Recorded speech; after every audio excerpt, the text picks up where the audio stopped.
হাসান আপনাকে যুক্ত করা হয়েছে। আপনি বলেন তাহলে। যুক্ত করার জন্য ধন্যবাদ। আমাকে শুনতে পাচ্ছেন? হ্যাঁ, হ্যাঁ শুনতে পাচ্ছি। বলেন। আচ্ছা, আমার একটা প্রশ্ন ছিল, ছোট্ট প্রশ্ন, ইসলামের পর্দার বিধান নিয়ে। আমি আপনার ওয়েবসাইটের লেখাটা পড়েছিলাম। তো সেভাবে সেখানে লেখা ছিল ইসলামের পর্দার বিধানটা কিভাবে আসলো, সাউদা এবং ওমরের ঘটনাটা আমি পড়েছিলাম। তো আজকে সকালবেলা আমি একটা বই পড়ছিলাম। বইটার লেখক হচ্ছে মহিউদ্দিন মোহাম্মদ। বইটার নাম মূর্তিভাঙ্গা প্রকল্প। সেখানে লেখা ছিল যে বোরকাটা আসলে ইসলামিক কোনো পোশাক না। নবীর স্ত্রীরাও কোনোদিন কোনো বোরকা পরেননি। তো আপনার কাছ থেকে জাস্ট এটাই জানতে চাচ্ছিলাম যে নবীর স্ত্রীগণ কোনোদিন বোরকা পরিধান করেছিল কিনা। অবশ্যই পড়েছিল। মানে আ মোহাম্মদের বউদের একটু স্পেশাল বোরখা যেটা এখনকার সময় আফগানিস্তানে পাওয়া যায়, সেই বোরখাটা পড়তে হইতো মোহাম্মদের স্ত্রীদের। একটু রেফারেন্সটা দেখানো যাবে? রেফারেন্সটা এখন তো দেখানো মুশকিল ভাই। আ আ এখন দেখাইতে পারব না রেফারেন্স ভাই। এখন আমার কাছে হাতের কাছে নাই। আচ্ছা আচ্ছা, না আমি সকালবেলা বইটা পড়ছিলাম যখন, তখন সেখানে স্পষ্টভাবে লেখা ছিল তোমার বইয়ে, ওখানে কোনো রেফারেন্স উল্লেখ ছিল না। সে কারণে আপনার কাছে জিজ্ঞেস করছি। এখানে যে ঘটনাটা ঘটেছিল যে মক্কার ইয়ারা আ আ মেয়েরা অনেক বেশি পর্দা-টর্দা করত। কিন্তু মদিনার মেয়েরা ছিল একটু স্বাধীনচেতা। মদিনার মেয়েরা এত পর্দা-টর্দা ফলো করত না। তখন ওমর এটা নিয়ে চেঁচাচেঁতি করত। বেশি মানে রেগুলার চেঁচাচেঁতি করত এটা নিয়ে। এই বিষয়টা নিয়ে ওমরের অনেক চুলকানি ছিল। আ রেগুলার সে এটা নিয়ে কথা বলত। মুহাম্মদকে বারবার ঘ্যান করত মুহাম্মদের কাছে আইসা যে, "এটা করেন, এটা করেন, এটা করেন।" এমনকি আ দাঁড়ান একটু। আমি দেখি রেফারেন্সটা আমার কাছে আছে নাকি?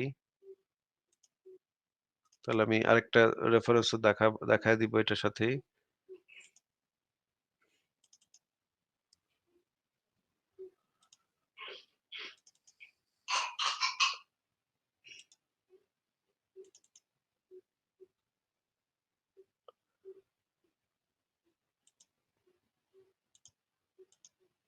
একটু অপেক্ষা করেন, ঠিক আছে? আমার ঠিক একটু আছে, বের সমস্যা নেই। করতে হবে।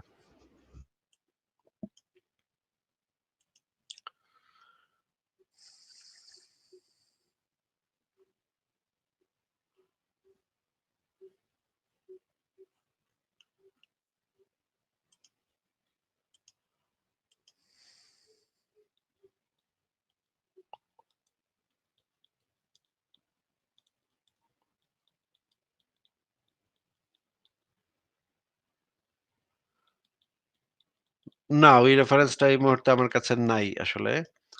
আমি এখন আর দেখাতে পারব না। কারণ হচ্ছে গিয়ে ওই রেফারেন্সটা আমি স্ক্রিনশটটা নেই নেই।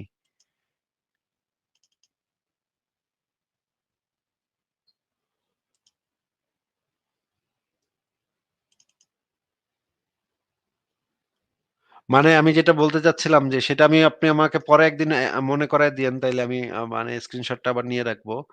ওই রেফারেন্সটার। মানে ওমর আইসা ঘ্যান করত। মুহাম্মদের বউদের কাছে আইসা ঘ্যান করত এটা নিয়ে। যে তোমরা ইসে করো না। নবীকে এই নবীকে উত্ত্যক্ত করো না, নবীকে বিরক্ত করো না। এই যে মারিয়া কিপ্তিয়ার সাথে যে আ মুহাম্মদের আ যৌন সম্পর্ক এটা নিয়ে হাফসা এবং আয়েশা ক্ষেপে গেছিল। পরে এটা নিয়ে আ ওমর আইসা সব বউরে এই মানে খালি বলতো, ঘ্যান করতো আইসা। এইটা নিয়ে অন্য বউরা আবার ক্ষিপ্ত হয়েছিল মুহাম্মদের উপরে যে ওমরের উপরে যে, "এই ওমর আইসা এত প্যাক করে কেন আমাদের সামনে এসে এত ঘ্যান করে কেন? প্রত্যেকদিন আইসা ঘ্যান করে এগুলো নিয়ে।" এই জিনিসটা আবার বর্ণনা করা আছে যে মুহাম্মদের স্ত্রীরা আবার বিরক্ত হয়েছিল এই জিনিসটা নিয়ে যে ওমর আইসা ঘ্যান করে এটা নিয়ে। এই রকমের ওমর বিভিন্ন বিষয় নিয়ে বউদেরকে খালি করার মানে চাপ দেওয়ার জন্য ওমর আইসা নানাভাবে ঘ্যান করতো মুহাম্মদের কাছে আইসা। এটা নিয়ে নবীও ওমরের উপর একটু বিরক্ত হয়েছিল, আবার নবীর বউরাও ওমরের উপর বিরক্ত হয়েছিল। যে এই জ্ঞানী স্বভাবের কারণে। হ্যাঁ, এবার বলেন। আচ্ছা, মানে আপনি কি শিওর যে মানে কোরআন এবং হাদিস দ্বারা এটা জানা যায় যে নবীর স্ত্রীগণও বোরকা পরিধান করত? এইটা তো অ হ্যাঁ, আমি তো সিউর যে আ চাদর হ্যাঁ, মানে আমি এই আমি গুগল হ্যাঁ, বলেন। আমি গুগলে সার্চ করেছিলাম। তো কয়েকটা আর্টিকেলও পড়েছি, সেখানে আমিও পাইনি বোরকার কথাটা, পেয়েছিলাম বক্ষদেশ ঢেকে রাখার কথা পেয়েছিলাম এবং চাদর পরিধান করতো এটা পেয়েছিলাম। কিন্তু আসলে ওই যে শুধুমাত্র যদি আপনি কোরআন পড়েন তাহলে এই জিনিসটা পাবেন। কিন্তু আপনি যদি ইসলামের ইয়াগুলা পড়েন মানে ইসলামের যে ৪ মাযহাবের যে ৪ ইমাম তাদের ইয়াগুলাও একসাথে পড়েন এবং হাদিসগুলো একসাথে পড়েন তখন আপনি বুঝতে পারবেন যে এই জিনিসগুলা সেই সময় থেকে চালু ছিল। যে এই আ কালো বোরখা এবং পুরা জিনিসপত্র সবকিছু ঢেকে রাখা সেটা সেই সময় থেকেই চালু ছিল। আমার কাছে এই মুহূর্তে তো সেইটা নাই। কিন্তু আমি বের করে রাখতে পারবো। আপনি আমাকে পরে আরেকদিন মনে করায় দিয়েন। তখন আমি বের করে রাখবো নে। আচ্ছা, আরেকটা কথা, মানে বোরকা তো ইসলামের মৌলিক কোনো পোশাক না, মানে এর আগেও তো প্রচলিত ছিল না? হ্যাঁ, এর আগেও প্রচলিত ছিল। আচ্ছা, আচ্ছা। আমার আরেকটা প্রশ্ন হচ্ছে, মানে দাসীদের সতর তো হচ্ছে নাভির নিচ থেকে হাঁটু পর্যন্ত, আমি যতটুকু জানি। মানে হ্যাঁ, তৎকালীন যারা দাসী ছিল তারা কি শুধুমাত্র নাভি থেকে হাঁটু পর্যন্ত ঢাকতো, মানে উপর কি বক্ষদেশ কি তাদের খোলা থাকতো সবসময়? বক্ষদেশ খোলা থাকা না থাকা এটা আসলে তাদের জন্য আ আবশ্যক না। হুম? কিন্তু পরবর্তী সময়ে কিছু আলেম আবার বলছে যে এটা দাসীদের ক্ষেত্রেও আবশ্যক, দাসীদের ক্ষেত্রেও করতে হবে। কিন্তু সেই সময়ের যে ইয়াগুলা পাওয়া যায়, আ রেফারেন্স গুলা পাওয়া যায় সেখান থেকে পরিষ্কারভাবে বোঝা যায় যে সেই সময় এই জিনিসটা আ আবশ্যক ছিল না। সেই সময় এটা না করলেও কোনো সমস্যা নাই। এমনকি আব্দুল্লাহ ইবনে ওমরের আ ওইখানে আপনাকে আমি একটা দেখাচ্ছি দাঁড়ান। আব্দুল্লাহ ইবনে ওমরের ওমর এটা নিয়ে মুশফিক মিনারের সাথে একটা দীর্ঘ ডিবেট হয়েছিল। সেখানে আমাদের একজন আরবি ভাষাভাষী একজন আ বন্ধু তা তার না মানে তিনি হচ্ছেন বাংলাদেশী কিন্তু তার গার্লফ্রেন্ড হচ্ছে আরবি বুঝেছিলাম। ভাষাভাষী। তিনি এসে মুশফিক মিনারকে একদম ধইরা বানান করে আরবি বুঝায় দিছিল যে এটার অর্থ কি। এটা হচ্ছে ওই যে এই ভিডিওটা আমি একটু দেখাচ্ছি দাঁড়ান ১ সেকেন্ড। আমি দেখেছিলাম ভিডিওটা। দর্শকরা একটু দেখুক তাহলে আপনি একটু দেখেন, দর্শকরা একটু দেখুক এই ভিডিওটা। السنن الكبرى للإمام أبي بكر أحمد بن الحسين بن علي البيهقي وفاة الجشد آتانو هجريতে تحقيق محمد عبد القادر عطاء جزء الثاني دار الكتب العلمية কিতাবুস সালাহ বাব আওরাতিল আমা পেজ 320 321 বাব আওরাতিল আমা এখান থেকে শুরু হয়েছে হাদিস দেখতে পারেন পুরা সনদ সহ আছে عن حماد بن سلمة قال حدثني ثمامة ابن عبد الله بن أنس عن جده أنس بن مالك قال كنا إماء عمر رضي الله عنه يخدمننا كاشفات عن شعورهن تضرب ثديهن قال الشيخ والآثار عن عمر بن الخطاب رضي الله عنه في ذلك صحيحة এর অর্থ হলো আনাস বিন মালিক রাদিয়াল্লাহু তাআলা আনহু তিনি বর্ণনা করছেন যে ওমর রাদিয়াল্লাহু তাআলা আনহুর ঘরে কাজের যে মহিলারা ছিলেন দাসী তারা তাদের কাশিফাত আন শুউরহিন্না তাদের চুল তারা কভার করতেন না যেহেতু এটাই ছিল নিয়ম আর চুলটা বুকের উপর ঢেকে রাখতেন এইদিকে পর্দার জন্য তাদের চুলটা সামনের দিকে ঢেলে রাখতেন তাদরিবু সুদিয়াহুন্না এই কথা বলেছেন আনাস ইবনে মালিক রাদিয়াল্লাহু তাআলা আনহু যে ওমর রাদিয়াল্লাহু তাআলা আনহুর সময় সেখানে খেদমতের জন্য ঘরের কাজের জন্য যে মহিলারা থাকতেন তারা মাথা কাভার করতেন না তবে চুলটা বুকের উপর ঢেলে রাখতেন তাদরিবু সুদিয়াহুন্না তাদের বুক পর্যন্ত এটা আসতো বুকটা কাভার করে রাখতো এই হচ্ছে মূল বিষয় বাব আওরাতিল আমা এখানে বর্ণনা করা হচ্ছে দাসীর পর্দা কতটুকু দেখলেন বুকটা কভার করে রাখতো। সেই সময় যে ছিল বুকটা চুল দ্বারা কভার করে রাখতো। এই জিনিসটা এখানে বলা হইলো। আ এই হাদিসটা নিয়ে আমরা মুশফিক মিনারের সাথে দীর্ঘ একটা হয়েছিল। সেটা আপনি বের করে দেখতে পারেন। সেটার ভেতরে এই জিনিসটাই আছে যে বুকটা আসলে খোলা থাকতো এবং সেখানে এবং আরো তো আছে যে দাসীদেরকে যখন কেনাকাটা হয় তখন আসলে কিভাবে কেনাকাটা হয় সেটার বিস্তারিত বিবরণও তো আমরা লাইভে অনেকবার দেখাইছি যে আম মুমিনরা যখন দাসী কিনতে যাবে তখন আ টিপে দেখতে পারবে এবং আ তখন তাদেরকে ভাবে করতে পারবে। মানে তাদের আছে কিনা, তারা ভার্জি ভার্জিন কিনা সেই জিনিসটাও চেক করে দেখতে পারবে। আঙ্গুল দ্বারা এই জিনিসটা মানে আ করতে পারবে সেই রকমও বিধান আছে। আমি আপনাকে সেগুলো একটু আধটু দেখাই কারণ সেগুলো এখানে দরকার।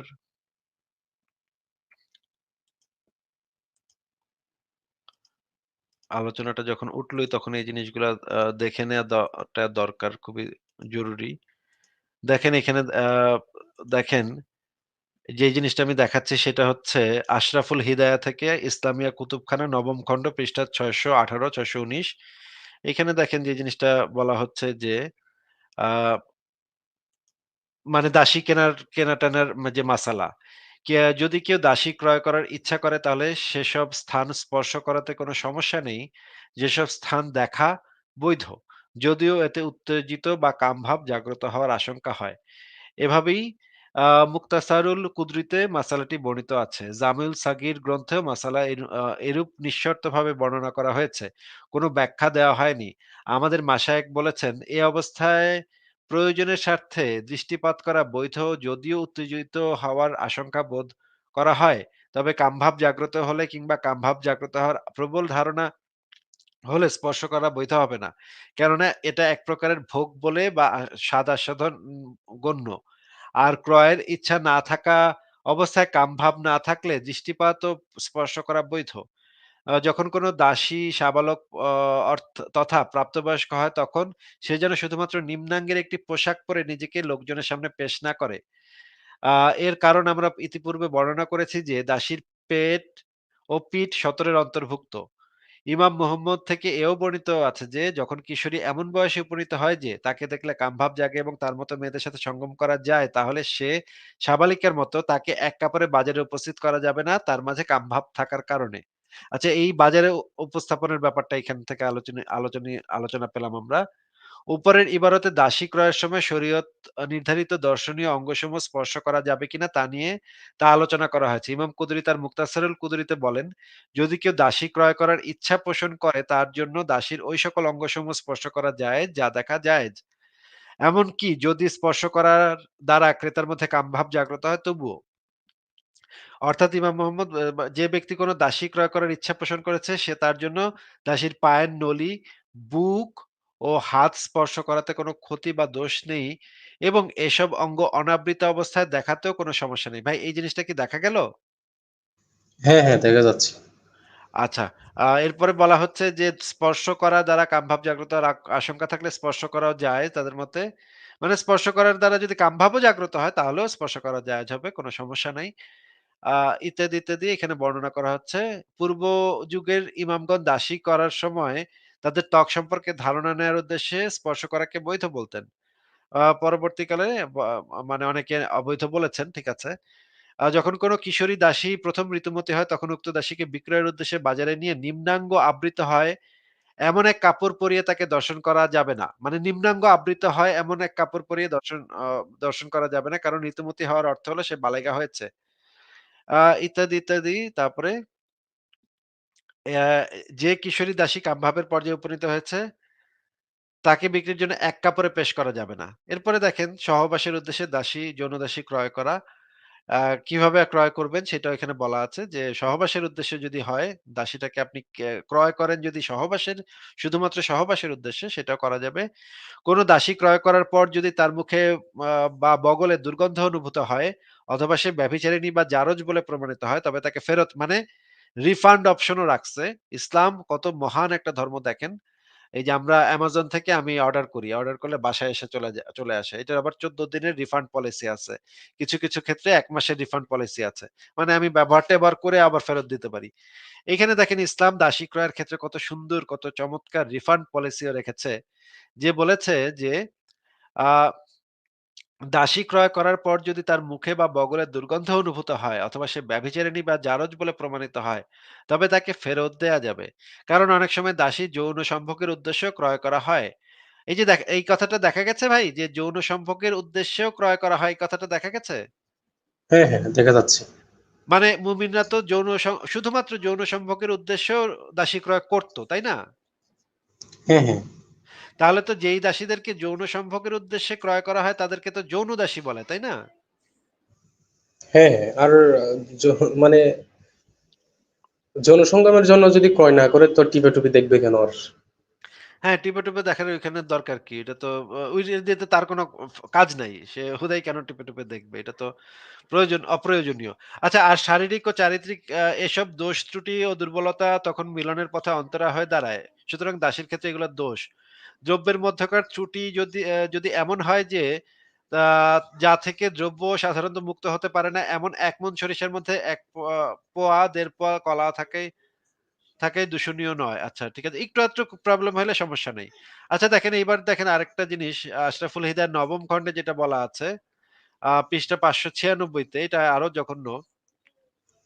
এখানে বলা হচ্ছে, অনুরূপভাবে কোনো ব্যক্তি যদি কোনো দাসীকে কুমারী হিসেবে ক্রয় করে, অতঃপর দেখে যে উক্ত দাসীর কুমারিত্ব নষ্ট হয়ে গেছে, কিন্তু বিক্রেতা কুমারিত্ব নষ্ট হওয়ার বিষয়টি অস্বীকার করে, তাহলে এরূপ অবস্থায় বিষয়টি যাচাই করার জন্য এক পর্যায়ে দাসীর লজ্জাস্থান পরীক্ষার উদ্দেশ্যে দেখা বৈধ। মানে লজ্জাস্থানটা আপনি পরীক্ষা করে দেখবেন যে এই দাসীর কুমারিত্ব আছে নাকি নাই, এই জিনিসটা আপনি দেখতে পারবেন। মানে এইগুলা যে কি ভয়াবহ বিষয়, যে আমি এগুলা কল্পনা করি যে, মানে মুমিনদের ক্ষেত্রে যদি এটা প্রযোজ্য হইতো, তাইলে আমরা দেখতে পাইতাম যে মুমিনরা এটাকে কিভাবে একসেপ্ট করে। মনে করেন তাদের মা বোনকে যদি এভাবে বাজারে তুলে লোকজন কেনাকাটা করতেছে, দাম দর করতেছে, ওই এত টাকা, এত এত টাকা, আচ্ছা একটু টিপা দেখি তো এটা কত দাম যায়, ৫,০০০ টাকা দাম যায়, ১০,০০০, না না ১০,০০০ টাকা, আর আর ১০০ টাকা কমা, আর ১০০ টাকা কমা। এইভাবে যদি তাদের মা বোনকে বাজারে তুলে যদি এভাবে মুলামুলি করতো এবং বিক্রি বাট্টা করতো, আমি দেখতে চাই যে তাদের চেহারাটা তখন কিরকম হয়। এই জিনিসটা আমার খুবই দেখার ইচ্ছা, যে এই মুমিনদের এই জিনিসগুলাকে জায়েজ করার জন্য তারা যে এত খাটাখাটনি করে, এত গালিগালাজ করে, আমাদেরকে কতল করতে চায়, এই আমরা এগুলা বলি দেখে এগুলাকে তারা জায়েজ করতে চায়। তাদের ক্ষেত্রে যদি এই ঘটনা ঘটতো, তাইলে তারা কি করতো? মোহাম্মদ হাসান ভাই, আপনি বলেন তো, যে আপনি কি এটা কখনো একসেপ্ট করবেন? এটা ধরেন আপনার শত্রুর মেয়ে, তাকেও কি বাজারে এভাবে বিক্রি করা হচ্ছে, এটা কি আপনি কখনো একসেপ্ট করতেন? না, না, এটা তো কোনোভাবেই সম্ভব না। খুব জঘন্য নিয়ম কানুন দেওয়া আছে এখানে। মানে আমার ঘোরতর শত্রু, মানে সবচাইতে বড় শত্রুর মেয়েকেও যদি এভাবে মানে বাজারে তোলা হয়, আমি তো সেটাও কখনো মানতে পারবো না। কিন্তু এরা কি অবলীলায় এই জিনিসগুলা তারা মানে জাস্টিফাই করতেছে, এবং এগুলা নাকি ভালো সিস্টেম, এগুলো নাকি নৈতিক সিস্টেম, এটা বলতেছে। আমি এটা কল্পনাই করতে পারি না আসলে। না এখানে হ্যালো? হ্যাঁ, বলেন। হ্যাঁ, বলছি প্রত্যেকটা মানুষের তো অধিকার আছে স্বাধীনভাবে বেঁচে থাকার। তো একটা মানুষের আত্মসম্মান বোধ তো নষ্ট হচ্ছে। তার যৌনাঙ্গ ডেকে ক্রয় করতে পারবে। তার স্বাধীনতাটুকু হরণ করা হচ্ছে, তার আত্মসম্মান বোধ নষ্ট করা হচ্ছে। তো এগুলো তো কোনোভাবেই ভালো বা নৈতিক হতে পারে না। হ্যাঁ, ঠিক আছে। মোহাম্মদ হাসান ভাই, আর কি কোনো প্রশ্ন আছে আপনার? আমার আরেকটা বিষয় একটু জানার ছিল। আমি সূরা নূরের ৩১ নম্বর একটা আয়াত পড়ছিলাম। তো সেখানে আয়াতটা একটু মানে আমি যেভাবে বুঝতাম আসলে সেই বুঝটা ঠিক ছিল কিনা একটু দেখতে চাচ্ছিলাম। আয়াতটা একটু স্ক্রিনে আনলে কষ্ট করে আমি দেখে বুঝিয়ে বলতে পারতাম। এখন মুখস্থ নেই তো। আচ্ছা, বের করছি, দাঁড়ান। সূরা নূর ২৪ নম্বর সূরা মনে হয় ৩১ নম্বর আয়াত।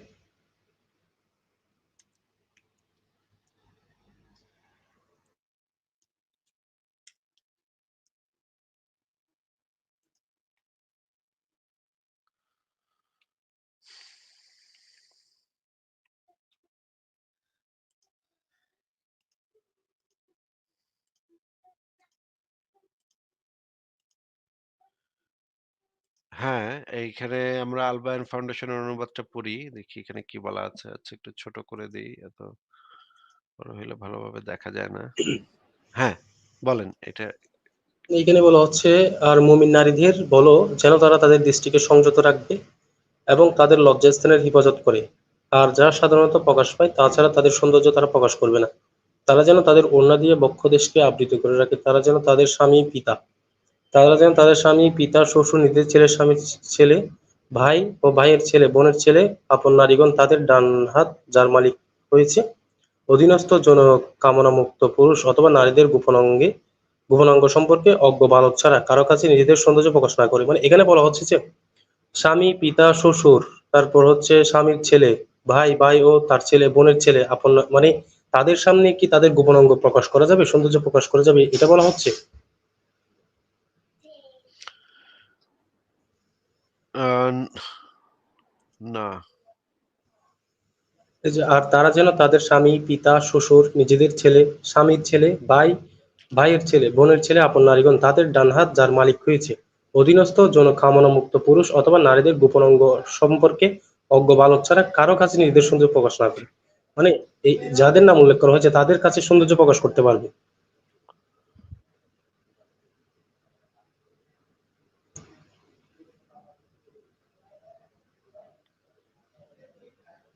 হ্যাঁ, এটা তো আমি আগে খেয়াল করি নাই ভাই। এটা তো আ হয়তো অনুবাদে কিছু একটা গন্ডগোল থাকতে পারে। দাঁড়ান এটা দেখি।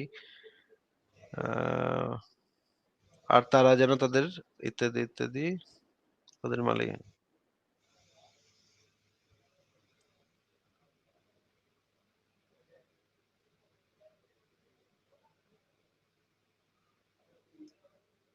এখানেও সেম কথাই লেখা আছে।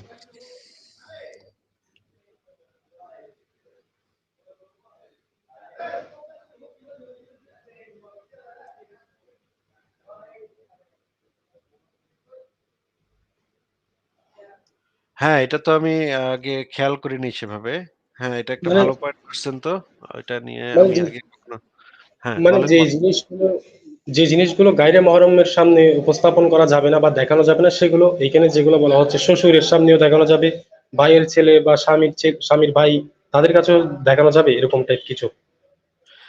হ্যাঁ, আপনি একটা ভালো পয়েন্ট উত্থাপন করছেন। আমি এটা নিয়ে তাহলে আরেকটু পড়ালেখা করে, তাফসীরগুলো একটু পড়ালেখা করে, আমি দরকার হইলে এটা নিয়েও একটা মানে একটা লেখার ভিতরে এই জিনিসটাও এড করা যায় কিনা আমি একটু দেখি। এটা পয়েন্টটা খুবই ভালো। আপনি যে পয়েন্টটা ধরছেন আমি বুঝতে পারছি। আপনি কি ধরছেন আমি বুঝতে পারছি। আ কিন্তু এটা নিয়ে আমার আরেকটু তাহলে পড়তে হবে। তাফসীরগুলো একটু ভালো করে দেখতে হবে। তারপর আমি এটা নিয়ে একটা কথা বলতে পারবো। আপাতত এই জিনিসটা আগে কখনো আমি মানে খেয়াল করিনি এভাবে। আপনি যেভাবে খেয়াল করছেন সেভাবে আমি খেয়াল করে পড়ি নাই। কেন যে আমি এভাবে খেয়াল করে পড়লাম না এটাই এখন আমার কাছে মনে হচ্ছে যে এটা তো আমার আগেই বোঝা উচিত ছিল। এখন আপনি বলার পরে আমার মনে হইতেছে হ্যাঁ, এটা তো ঠিকই তো। এটা তো একটু গন্ডগোল আছে। এখানে একটা গন্ডগোল তো অবশ্যই আছে। ঠিক আছে আমি এখানে এটা হয়তো হ্যাঁ, বলেন। মানে এখানে হয়তো যারা বিশ্বাসী তারা একটু গোঁজামিল দিতে পারে, কারণ এখানে লেখা আছে যেন সৌন্দর্য প্রকাশ না করে, তারা হয়তো সৌন্দর্য বলতে অন্য কিছু বোঝাই দিতে পারে। হ্যাঁ, হ্যাঁ, সুন্দর তারা যেটাই বুঝাক। কিন্তু আমি তো বুঝতেছি এখানে একটা বিরাট ঘাপলা তো আমি দেখতেই পাচ্ছি। আমি একটু আরেকটু এনালাইসিস করে নিই জিনিসটাকে। তারপর যদি আমার সন্দেহটা যদি ভুল হয় তাইলে আমরা বলে দিব যে আমরা একটু ভুল সন্দেহ করছিলাম। কিন্তু এখন আপাতত মনে হচ্ছে এখানে একটা ঘাপলা আছে। আচ্ছা আচ্ছা, ঠিক আছে, আমার এটুকুই জানার ছিল। যুক্ত করার জন্য ধন্যবাদ। ঠিক আছে মোহাম্মদ হাসান ভাই ভালো থাকেন। আপনি যদি এরকম আরো পান আমরাও মানে অনেক সময় আমরা ভুলে যাই। হ্যাঁ? অনেক পয়েন্ট আমাদের মাথায় আসে পড়ার সময় কিন্তু পরে আবার ভুলে যাই। আপনার যখনই কোনো পয়েন্ট আসবে তখনই সাথে যেই কাজটা করবেন লিখে রাখবেন একটা কাগজে। এইটা আমি অনেক বছর পরে টের পাইছি যে যখন পয়েন্টটা আসে তখন যদি সাথে আমি লিখে না ফেলি তাহলে আমি পরে কয়েকদিনের মধ্যে আমি ভুলে যাই জিনিসটা। আপনি যেহেতু এগুলা নিয়ে পড়তেছেন এবং ঘাটাঘাটি করতেছেন, যখনই কোনো পয়েন্ট মাথায় আসবে অবশ্যই লিখে রাখবেন একটা কাগজে। একটা নোট রাখবেন একটা সবসময়। এই নোটটা খুবই ইম্পোর্টেন্ট। এটা সব আ আ ভবিষ্যতে খুবই কাজে দিবে আপনার জন্য। আমাদের জন্য, আমাদের সবার জন্যই এটা কাজে দিবে। ঠিক আছে ভাই? ঠিক আছে। ঠিক আছে তাহলে বিদায় জানাচ্ছি। ভালো থাকেন। শুভরাত্রি। ঠিক আছে। উনি একটা ভালো পয়েন্ট ধরছে। এখানে এটা তো আমার মাথায় আগে আসে নাই। আমার হয়তো অনেক সময় আমরা পড়ি কিন্তু পড়ার সময় মাথায় আসে। গ মা ১ ঘন্টা পরে আসলে ভুলে যাই। যে কি আসছিল মাথায় সেটা। ঠিক আছে আমরা পরের জনকে যুক্ত করি তাহলে দেখি।